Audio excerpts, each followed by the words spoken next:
مدد نہیں کی جب کہ آپ کر سکتے تھے، یا آپ نے کسی کو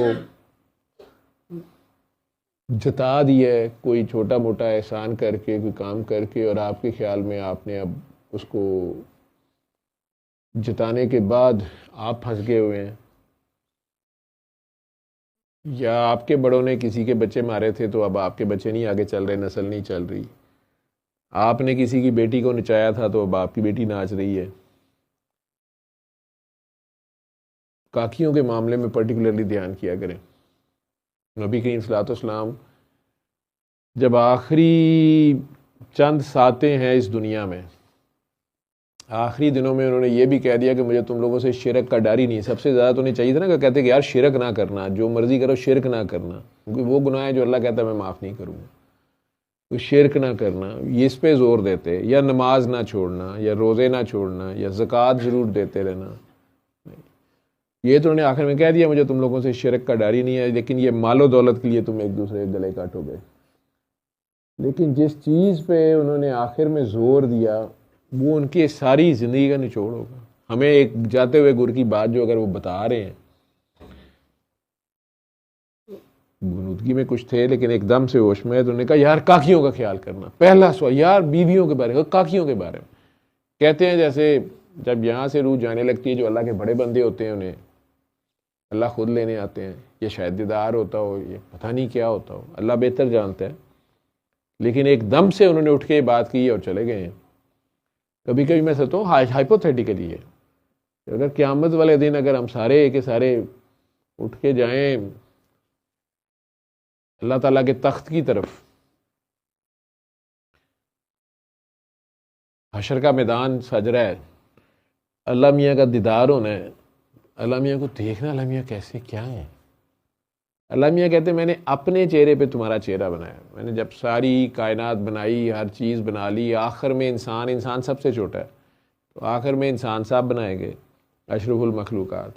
جب میں نے بنا لیا تو میں نے سوچا اس کا چہرہ کیسے ہو، تو پھر چہرہ اللہ تعالیٰ نے اپنے چہرے پہ انسان کا چہرہ بنایا۔ یعنی اگر اللہ تعالیٰ کے چہرے پہ بھی آنکھیں ہوں گی، کان ہوں گے، پتہ نہیں اب کس طریقے ان کے مطلب کیا ہے اس بات کا، اس کی ڈسکرپشن میں نہیں جاتا، لیکن انسان کا چہرہ پھر جیسے گینڈے کا علیحدہ چہرہ ہے، ہاتھی کا کوئی اور ہے، زرافے کا اور ہے، بندر کا اور ہے، درخت کا کوئی اور چہرہ ہے، جھاڑیوں کے کوئی اور چہرے ہیں، پھولوں کے اپنے چہرے ہیں، مکھیوں کے اپنے چہرے ہیں۔ انسان کا چہرہ وہ کہہ رہے میں نے اپنے چہرے پہ بنایا، کہہ رہے نا کہ ہر شے فنا ہو جائے گی، ایک میرا چہرہ رہ جائے گا، ایک رب کا چہرہ رہ جائے گا۔ یہ سورہ رحمان کی ہی آیت ہے، میں عربی میں نہیں پڑھتا، پھر میں غصہ کر جائیں گے جو لوگ تجوید سے پڑھتے ہیں، جن کو ماشاءاللہ قرآن کریم آتا ہے، زیر زبر پیش کا خیال رکھنا ہوتا ہے۔ اللہ نے تو زیر زبر پیش کے بغیر ہی بھیجا تھا، سرکار نے بھی ایسے ہی لکھوایا تھا، لیکن چونکہ ہم مختلف قوموں والے تھے، ہمیں پتہ ہی نہیں فرق کہ کس لفظ کی کیا ہے، تو اس لیے پھر بعد میں اعراب لگا دیے گئے، حضرت عثمان غنی کے دور میں شاید لگے تھے کہ اس کو، تاکہ دوسری قومیں الٹا سیدھا ہی نہ پڑھتی رہیں۔ ایک ہی لفظ عربی کا لکھا ہوتا ہے نا، اس کے اندر زبر میں اور مطلب ہے اور زیر میں اور ہے۔ جیسے محسن کا لفظ ہی ہے، محسن اور محسن میں فرق ہے، ایک احسان کرنے والا اور ایک وہ ہے جس پہ احسان ہو رہا ہے، ٹھیک ہے، لفظ ایک ہی ہے، صرف زیر زبر پیش کے فرق سے پھر فرق بدل جاتا ہے لفظ، لیکن اللہ نیتیں دیکھتا ہے، اللہ آپ کے زیر زبر پیشے نہیں دیکھتا۔ جو آج کا ٹاپک بھی تھا سوچ، خیال اور احساس، اللہ کہہ رہا نا میں تمہارے اعمال جو ہیں وہ ان کو دیکھا جائے گا، نیت کیا ہوتی ہے، سوچ کیا چیز ہے، خیال کیا چیز ہے، احساس کیا چیز ہے، اتنا ذہن میں رکھیں کہ ہو سکتا ہے ہم اللہ کے خیال میں ہی ہوں، بس اللہ میں خیال آیا میں پہچانا، اللہ میں خیال میں، ایک پینٹر ہے نا وہ کینوس پکچر بناتا ہے، بنانے سے پہلے اس کے ذہن میں ایک خیال ہوتا ہے نا میں نے ایسی بنانی ہے، نہ بھی بنائے تو اس کے خیال میں تو ہوتی ہے نا۔ یہ بھی ہو سکتا ہے ہم بس خیال ہی ہوں، جو اپنے آپ پتہ نہیں کیا سمجھ رہے ہیں، بس اللہ میں یہ خیال ہی ہیں، آیا نہیں آیا، موڈ ہے نہیں ہے، چلو چھڈو پر مٹی وائپ کر دیں۔ پینٹر ہے، اس کی مرضی ہے، اس نے کینوس آدھا بنایا، آدھی پورٹریٹ کو بنا رہا تھا، یا آدھی کوئی لینڈسکیپ بنا رہے ہیں، اس میں ہمیں بھی ڈال رہے ہیں، ٹھیک ہے، جتنا بڑا اللہ ہے ظاہری بات ہے اس کا کینوس بھی اتنا بڑا ہوگا، اس میں جو مرضی ڈالی جائے وہ اللہ ہے، جو مرضی چہرے بنائی جائے.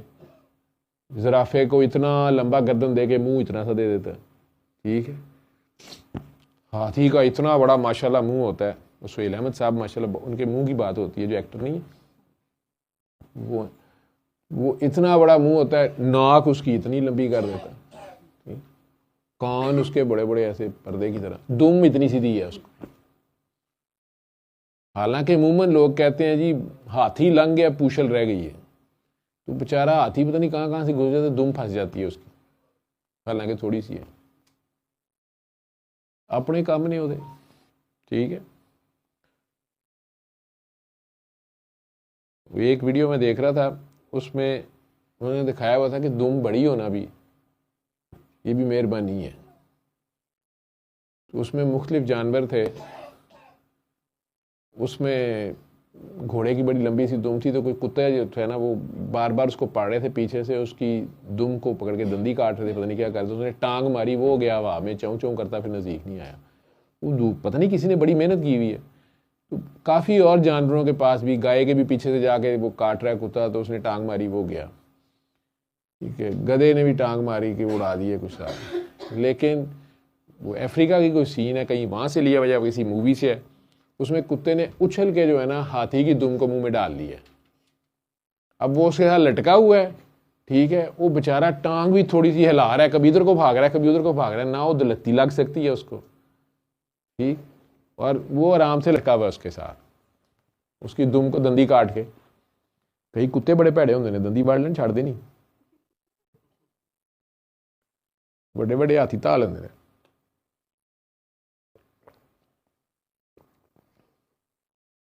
بڑی میں وہ ہاتھی کے لیے میری دعا نکل گئی، پتہ نہیں کتنا پرانا واقعہ ہے، میری نظر تو آج پڑی. بڑی اس کی بے بسی میں مجھے ہوا، ہاتھی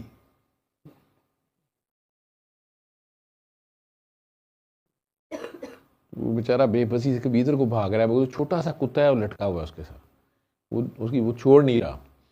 میں کو کہہ رہا ہوگا ایک بار یہ تھلے ڈگا نا، میں نے پاؤں ہی رکھ دینا اوپر اس کے، چھوڑنا نہیں اس کو. لیکن وہ اب اتنا بے بس ہے بیچارہ، وہ ٹانگیں جھٹک رہا ہے، کبھی ادھر کو جا رہا ہے کبھی ادھر کو جا رہا ہے، وہ آرام سے لٹکا ہوا اس کو دندی کاٹ کے.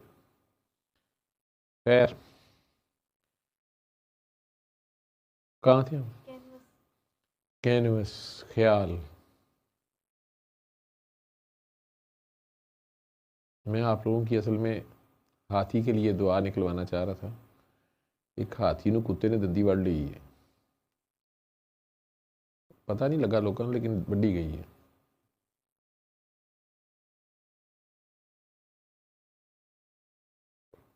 ہاتھی دوڑی جا رہا ہے تو دعا بھی نہیں نکل رہی ادھر بھی، تو اسی واپس بڑی گلتے آ گئے ہو کینوس پہ. خیر تو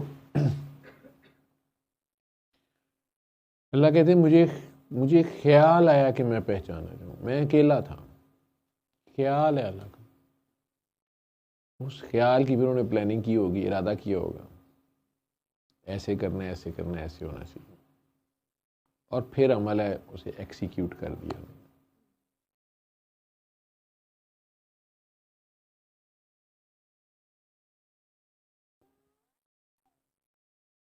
ہمیں بھی ایسی خیال ہی آتا ہے، کہاں سے آتا ہے؟ کہتے مجھے خیال آیا یہ کروں وہ کروں فلاں کروں. آپ ادھر آ جائیں اٹھ کے.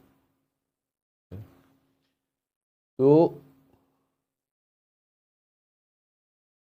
ادھر سے آؤ، ادھر سے آرام سے آ جاؤ. وہ خیال جو ہے وہ آتا کہاں سے ہے؟ کئی بار میں نے سوچا بیٹھ، پھر اس کے بعد اس خیال کے مطابق آپ ارادہ بناتے ہیں، پھر اس کو عملی جامہ پہناتے ہیں. میں یہ سوچ رہا تھا کہ ہم تو اس کے خیال میں ہی ہیں. خیال ایک اس کو خیال آیا، اس نے کائنات بنا لی، اس میں ہمیں بھی کہیں بنا دیا. اور یہ بھی ہو سکتا ہے بس اس نے خیال میں ہی بنایا ہوا ہے، ہم اس کے خیال میں، یہ سب اس کا خیال ہی ہے، اس میں ہم بڑے اپنی طرف سے پھلے خاں بنے ہوئے ہیں. اسی طرح ہمیں بھی اپنے خیال کا دھیان کرنا ہوتا ہے. وہ خیال ہی ہے. مجھے سے کوئی پوچھ رہا تھا کہ فلاں شخص، فون مجھے بار بار آ رہا تھا تو میں انہیں منع کر رہا تھا. ایمسٹرڈیم میں کہیں ہیں، ان کا ایکسیڈنٹ ہوا، بازو کے کوئی 6-7 آپریشن ہو گئے ہیں، بار بار گرافٹنگ ان کی ریجیکٹ ہو جاتی ہے. سورہ رحمان سننے کے بعد وہ 95% ماشاء اللہ ٹھیک ہو گیا، سرجری ان کی کامیاب ہو گئی، لیکن ایک وونڈ ہے جو وہ نہیں ہیل کر پا رہا. ڈاکٹرز کو سمجھ نہیں آ رہی، تو وہ میرے سے بار بار ضد کر رہے تھے کہ میں نے دعا سیشن میں آنا ہے، میں پاکستان صرف اس کام کے لیے آنا ہے. میں انہیں کہہ رہا تھا کہ آپ ٹھیک ہو کے آئیں پاکستان. بسم اللہ. تو وہ جنہوں نے میری بات کروا رہے تھے، پاس بیٹھے ہوئے تھے، انہوں نے بعد میں کہا کہ آپ مائنڈ نہ کریں. تو میں بات پوچھوں، میں نے کہتے کہ ڈاکٹر صاحب اگر وہ آ جائے گا تو کیا مسئلہ ہے، آپ کیوں منع کر رہے ہیں؟ میں کہ اس لیے کہ اس کے دل میں یہ خیال ہے کہ ڈاکٹر صاحب کے پاس بیٹھ کے میں سنوں گا تو میں ٹھیک ہوں گا، یا ڈاکٹر صاحب کے پاس بیٹھ کے پتہ نہیں کوئی فیض جاری ہوگا. تو یہ بھی شرک ہی ہے. وہ اللہ نے شفا دینی ہے، میں جس اللہ کا میسیج دے رہا ہوں اس اللہ تک وہ تقریباً پہنچا ہوا ہے. تھوڑا سا مسئلہ رہ گیا ہے، اس کو بات نہیں سمجھ آ رہی. وہ اگر وہاں بیٹھے بیٹھے بات کو مان جائے، سمجھ جائے تو خود ہی رزلٹ آ جائے گا. تسی بڑے سخت ہو. میں کہ نہیں، میں نہ سخت نہیں گا، میں ماڑا ہے گا. ٹھیک ہے، کمزور ہوں، مجھے ہی نہ پکڑ لے وہ. ہاں بھائی، تو کی یہ امپریشن دیتا ہے. ٹھیک ہے، ہمارے میں تو فرعون جتنا ظرف بھی نہیں ہے کہ رات کو الٹا لٹک کے کہنے کہ چل اللہ جی کیا ہی دیتا تھا کہ یہ ہو گیا، تینوں کی فرق پینا. لیکن نہیں، ویسے ہی ٹھیک ہے. اچھا جی،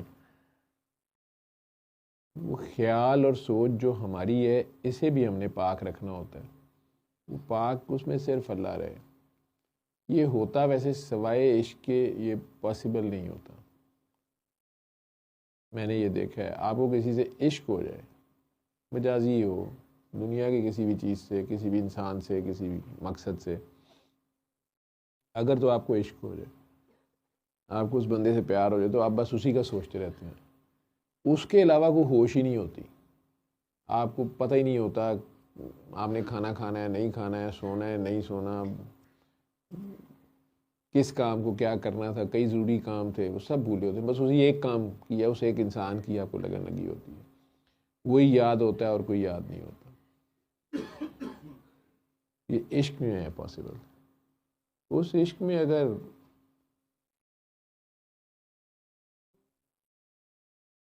جب تک ابھی کچا ہوتا ہے تو کئی بندہ بونگیاں وونگیاں مارتا ہے. میں ہوتی ہے جب تک ماسوا اللہ جسے کہتے ہیں، سوائے اللہ کے. عشق جو کہتے ہیں نا، ماسوا اللہ کے، اللہ کے سوا کوئی چیز نہ ہو. اللہ کے سوا کوئی عبادت کے لائق نہیں. اللہ کے سوا کوئی دینے کے قابل نہیں. اللہ کے سوا کوئی ماننے کے قابل نہیں. اللہ کے سوا کوئی جاننے کے قابل نہیں. وہ ماسوا اللہ اگر دھیان ہی کسی کی طرف چلا گیا، خیال گدلا ہو گیا. اچھا پیار، کئی لوگ کہتے ہیں میرا خیال پیور کر دے، میرا خیال بس میرا فوکس ٹھیک ہو جائے. ان بیچاروں کی زیادہ پھینٹی پڑ جاتی ہے. جتنوں کی پیورٹی ہوتی ہے اتنے وہ نفیس، مہین، یعنی انتہائی ٹیشو پیپر کی طرح نازک سے ہو جاتے ہیں. پین ایبزارب کرتے ہیں جو پاگلوں کا محکمہ ہے. وہ چاہے یہ چند لوگوں کو آپ نے دیکھا ہوگا اپنی جان سے تنگ ہوتے ہیں. آج بھی ایک کاکی جی رو رہی تھیں، سیدزادی آتی ہوتی تھیں، پھر اب بیچ میں میرے سے ہی لڑ پڑی تھیں. آپ نے میری رائٹ سائڈ کاٹ دی ہے کہ لیفٹ سائڈ کاٹ دی ہے. تو آج کسی بابا میری ابو فوت ہو گئے ہیں، امی کی خاطر مجھے جانا پڑتا ہے قبرستان، تو وہ سارے مجھے چپک جاتے ہیں. سیدزادی ہیں. پھر میں نے سمجھایا کہ پتر جی آپ ڈیوٹی والے ہیں، تو پچھلی نسل بھی آپ کو چپکتی ہے، تو آپ ان کے نام پہ اچھے اعمال کریں. اللہ سے کہہ دیں اس کا اجر انہیں دے دیں کہ بابا میرا تو یہ حال ہے، وہ حال ہے. میں کہا جو بھی حال ہے پتر، یہ لاش اپنے سر منڈیاں تے آپ ہی چکنی پینی ہو. ٹھیک ہے، اور یہ کام کرنا ہے، سمجھائی کسی نے نہیں جا سکتی یہ گل، یہ کسی کو سمجھ نہیں آئے گی.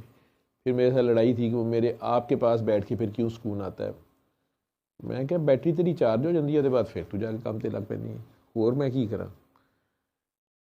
کئی خوددار ہوتے ہیں. نہیں تو پھر وہ میری درد آپ کو ہوتی ہوگی, میں کہ مینوں نہیں ہوتی. ٹھیک ہے بابا, پھر لوگ کیوں تنگ کرتے ہیں؟ میں کہا لوگوں کی ڈیوٹی ہے, انہوں نے ڈیوٹی دیتی گئی ہے, اللہ نے انہوں نے ڈیوٹی دیتی ہے کہ انہوں تنگ کرو تاکہ مینوں بس مینوں ہی تکن, یہ رو کے باں باں کر دے میرے کو آن. ان لوگوں کا اللہ کے سوا کوئی نہیں ہوتا. میں نے ان کا نام ہی رکھا ہوا ہے قربانی کے بکرے. ابھی ایک گھر والوں کے اوپر جو بھی ان کے اثرات ہیں یا بدبختیاں ہوتی ہیں پیچھے کی ہوتی ہیں رکھتے ہیں, کئی بار آگے نسل تک پھنسی ہوتی ہے. کوئی قربانی کا بکرا ماننا پڑ جاتا ہے کہ چلو قربانی کا بکرا ان کے گھر بھیج دیا ہے. ظاہری بات ہے قربانی کے بکرے وہاں جا کے سارا لوڈ اس پہ آ گیا, وہ اپنی جگہ مرتا پھرتا ہے. ادھر گھر کی جو بڑے ہیں وہ تمہیں ہوش نہیں ہے, تم کام دھیان سے کرو. میں کہ بابا تیری مہربانی, یہ تیرا ہی پار چکن آئی ہے, تیرا حشر ہویا پیا, تینوں کام کرن دے.